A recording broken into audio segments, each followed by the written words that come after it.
I'd like to introduce to you that person who in 1988 did not know who she was, and a person that today is not only aware of who she is, but also her purpose in this life.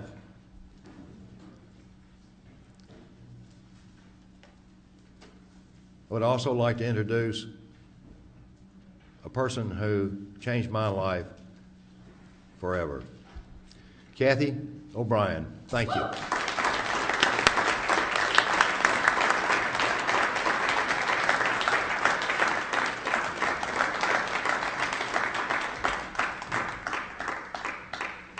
I'd like to thank you for coming out here this evening to arm yourselves with comprehensive understanding of mind control, because knowledge is our only defense against mind control.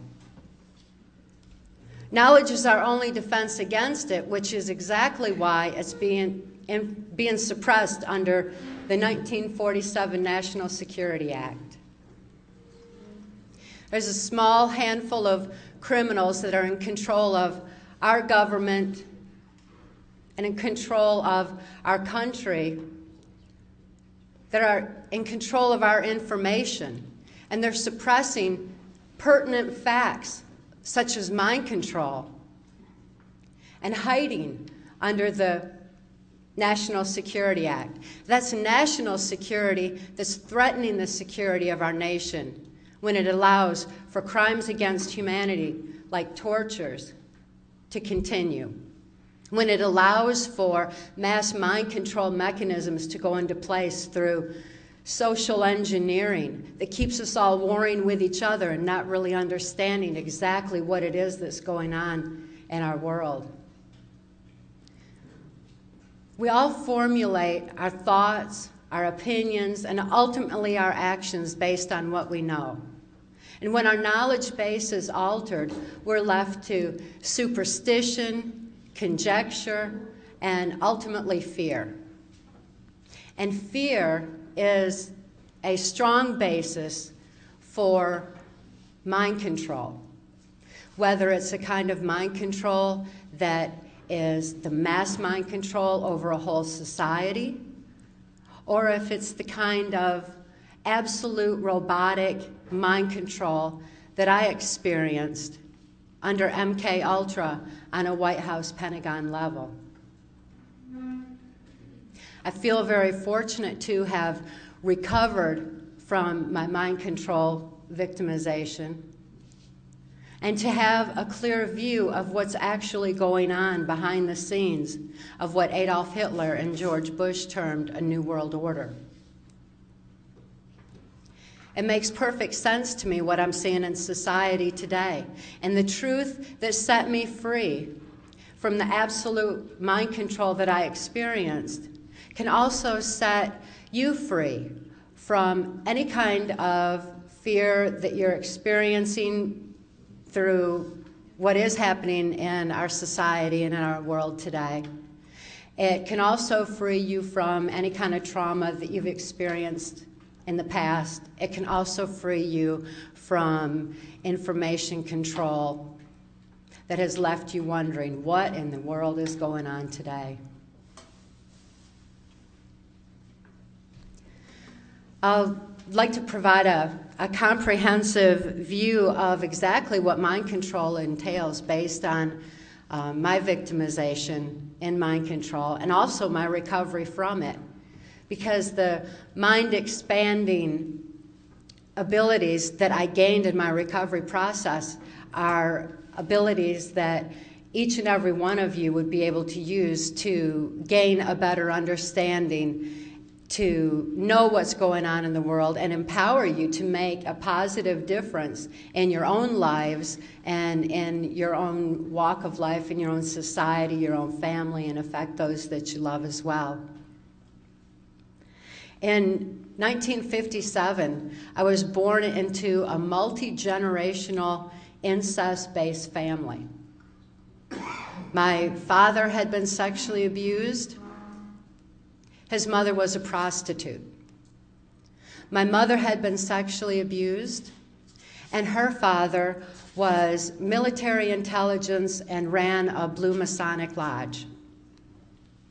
I'm certainly not going to be suggesting that all Masons are bad, just because there are many who have an ulterior agenda that is formulated on abuse. And anyone that I name is not to suggest that any particular group is responsible for what's going on in the world today. It's just not that simple.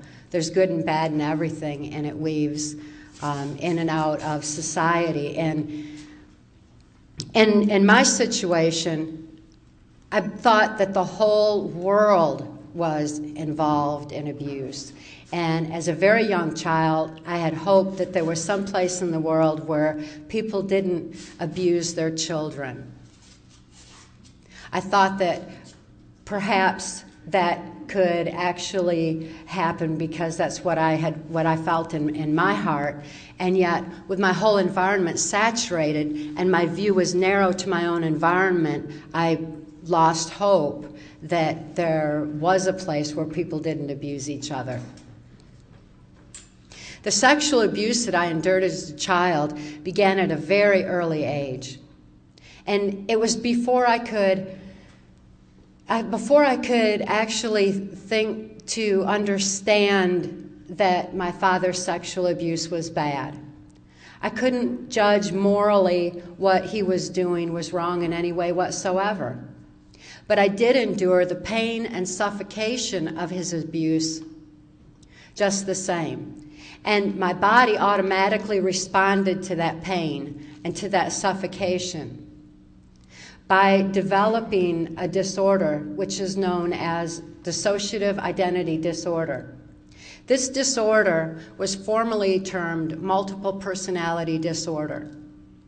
And the International Society for the Study of Dissociation has finally come out with better information on how to recover from trauma and have redefined the disorder as dissociative identity disorder, because multiple personality disorder is a misnomer. I didn't develop multiple personalities. I had one personality that was just totally shattered from the abuse. When trauma occurs that is too horrible to comprehend, the mind compartmentalizes that abuse. So by compartmentalizing off that abuse, the rest of the mind can function normally as though nothing had happened. This is now professionally defined, this disorder is, as the mind's sane defense to trauma too horrible to comprehend. It's not something that as a very, very young child I thought to develop and used as a psychological protective mechanism. Instead, it's what my brain automatically did in order to deal with the extensive abuse that I was experiencing. My father may not have been aware of the effects on my brain that his abuse was causing. Not until much later, when his sexual abuse used as expanded into child pornography. He was supplementing the family income with proceeds from child pornography he was making of me, and this child pornography was being sold through the local Michigan mafia child pornography ring. Well, back then, this was just right around the age of 6, so this was like now into the early 60s. And a local politician was actually sanctioning this child pornography ring in order to target children like myself for MK Ultra mind control.